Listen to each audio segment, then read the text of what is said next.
15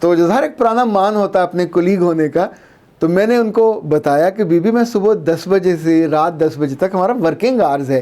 اس بیچ میں فون خود نہیں لیتا، اسامہ صاحب لیتے ہیں یا عبداللہ صاحب لیتے ہیں جو میرے اسسٹنٹ ہیں، فون ان کے پاس ہوتا ہے، تو جو فون میرے پاس ہے ہی نہیں ہے وہ میں سنوں گا کہاں اور جواب کیسے دوں گا؟ تو صبح سویرے 9 بجے سے پہلے کو آدھا گھنٹہ تب میں فون دیکھتا ہوں، یا پھر شام گئے رات گئے جب سب دفتر بند ہو جاتا ہے، لوگ چلے جاتے ہیں، تو تب میں کو آدھا پونا گھنٹہ دیکھتا ہوں، اس میں جو کوئی میسج آئے ہوں تو ان کا میں جواب بھی دے دیتا ہوں، بلکہ خود جواب دے دیتا ہوں۔ پر یہ تب ہوتا ہے جتنی دیر میں بیٹھا اس کو سن رہا ہوتا ہوں۔ ہم عام طور پہ اپنے لحاظ سے میسج کرنے کے بعد سوچتے ہیں کہ جواب کیوں نہیں مجھے فوری طور پہ آیا۔ اچھا، بہت سے لوگوں کا آتا ہے، خواتین کا، کہ ڈاکٹر نوشین کو ہم نے میسج کیا، انہوں نے جواب نہیں دیا۔ بی بی رانی وہ کوئی ویلی تھوڑی بیٹھی ہوتی ہیں، وہ صبح کلینک جاتی ہیں، شام کلینک جاتی ہیں، بیچ میں کہیں آپ کا وہ آئے گا میسج، تو اس کو دیکھ کے پھر آپ اگر فیس نہیں بھیجی ہوئی تو کیسے آپ کو جواب دیں گے؟ انفیکٹ ہر بندے کا اپنا مینرزم ہوتا ہے، ہم اس کو سمجھے بنا اپنی ایکسپیکٹیشن یا اپنی توقع کے لحاظ سے دوسرے کو ترازو پہ بٹھا دیتے ہیں، اور پھر ترازو میں آپ کی توقع نیچے چلی جاتی ہے، وہ بیچارہ اوپر چلا جاتا ہے۔ مجھ سے آپ نے جب بھی سوال کرنا ہو میں ہمیشہ حاضر ہوتا ہوں، لیکن ایک بات یاد رکھیے گا کہ میں مسلسل سوال نہیں لے رہا ہوتا۔ جب آپ کمنٹس کرتے ہیں کسی ویڈیو کے نیچے تو پہلے گھنٹے کمنٹس میں ضرور دیکھتا ہوں، تو اس میں جو سوال ہوگا وہ میں دیکھ لوں گا، اس کے بعد آپ نے کیا تو نہیں دیکھا جائے گا، تو آپ اگلے میں 2 دن بعد 3 دن بعد پھر سوال کرو گے کہ جناب میں نے تو سوال کیا تھا، آپ نے جواب نہیں دیا، تو میں سوچوں گا کون سا سوال، جو سوال میں نے دیکھا ہی نہیں ہے۔ تو اس کا طریقہ یہ کہ جب بھی آپ کمنٹ کریں، اگر سوال آپ کا کوئی اچھا ہے تو ساتھ ہی اس کے ایڈ کر دیں، کتنا وزن ہے اس کا سوال کا، کتنی دیر لگے گی، ایک لائن ہی ہے نا، تو اس میں ایڈ کر دیجئے۔ اچھا جی، نون نے اور اینا نے لکھا ہے کہ سر آپ نے لڑکیوں کے بارے میں ویڈیو بنائی اور کہ وہ اپنے لوور پارٹس کو کیوں چھوتی ہیں اور اس سے یہ نقصان ہوتا ہے، لڑکوں کے بارے میں آپ نے کیوں نہیں بتایا؟ بیٹا جی 2 باتیں ہیں۔ کچھ عرصہ پہلے جب ہم نے گیز کے بارے میں کچھ رہنمائی دی تو ہر طرف سے گیز کا ایک طرح کا اٹیک ہو گیا کہ ہم بیمار ہیں، ہمارا علاج کیجئے۔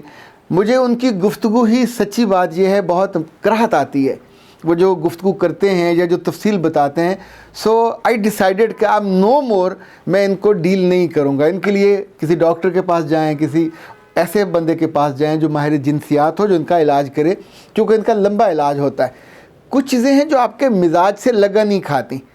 میں بری چیز کے بارے میں جس میں کراہت آ رہی ہو، جو ہماری زندگی میں ہم سننا یا اس پہ بات کرنا پسند نہیں کرتے، لائک بہت سے نازک موضوعات پہ جب میں بات کر رہا ہوتا ہوں تو میرے من میں ہوتا ہے کہ ان مائی ایبسنس میرے گھر میں سے میری بیٹی، کوئی میری عزیزہ اس کو سنے تو اس کو ناگوار نہ گزرے۔ انفیکٹ آپ ساری میری بیٹیاں ہو، سارے میرے بچوں کی طرح ہو، اور آپ تو میری انویسٹمنٹ ہو، مجھے آپ سے دعا چاہیے ہوتی ہے، اور تو آپ مجھے کچھ نہیں دیتے نا، مجھے آپ سے محبت چاہیے ہوتی ہے۔ میں جب زندگی میں نہیں رہوں گا تو پھر میری لیگیسی یا یاد کیا ہوگی؟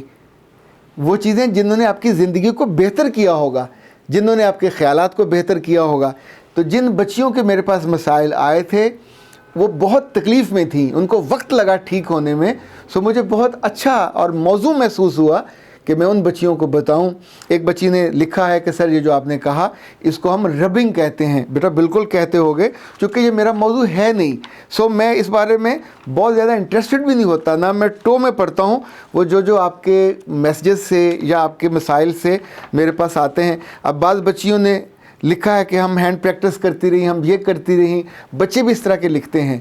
مجھے جو سنتے ہوئے برا لگتا ہے، تو اس پہ میں بات نہیں کرتا۔ کتنی دفعہ لڑکوں نے کہا کہ اس موضوع پہ بات کریں، میرے پاس جب اس موضوع پہ ٹریٹمنٹ کے لیے لوگ آتے ہیں میں ان کو بھی انکار کر دیتا ہوں، اس لیے کہ ان کا کسی اور کے پاس جا کے ٹریٹمنٹ وہ ہو جائے گا۔ ہاں، حکمہ کے پاس، حکیموں کے پاس جانے سے میں ہمیشہ منع کرتا ہوں، وہاں مت جائیے، آپ رل جاؤ گے، آپ کے گردے فیل ہو جائیں گے، کچھ نہ کچھ آپ کا سیویئر نقصان ہو جائے گا۔ تو کسی اتھینٹک ڈاکٹر کے پاس جائیے۔ میرے پاس جب آپ آتے ہیں تو اپنے روح کے زخموں کے علاج کے لیے ان پہ مرہم رکھتا ہوں، اپنے دل کے مسائل کے لیے، اپنے خاندان کے مسائل کے لیے، اپنی ذات اور کریئر کے مسائل کے لیے۔ سو میں نے اپنا ایریا بہت ڈیفائن کر کے رکھا ہوا ہے، میں اس سے ادھر ادھر